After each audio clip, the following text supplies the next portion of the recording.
After nationwide protests against the citizenship law and National Register of Citizen, senior leaders of the ruling party signalled a climb down as far as an all-India NRC was concerned.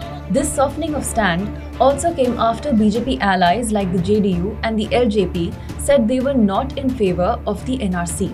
These parties had, however, backed the BJP on the Citizenship Act. JDU chief and Bihar Chief Minister Nitish Kumar had said no NRC will be implemented in Bihar, becoming the first NDA ally to shut its door on an all-India NRC that would identify illegal immigrants and send those people who could not make it to the list, which identifies genuine Indians, to detention camps.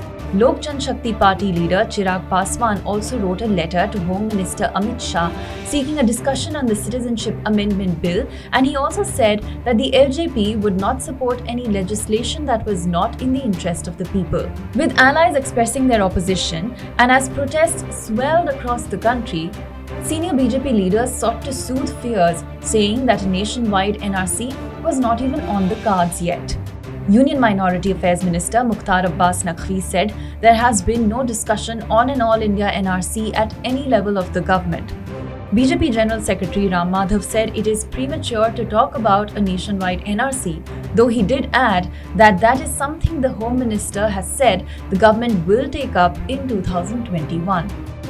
Even Finance Minister Nirmala Sitharaman said the NRC process would not start without taking all stakeholders into account. The leaders, however, defended the citizenship law, which they say will benefit persecuted people who have been waiting to live a life of dignity for the last 70 years.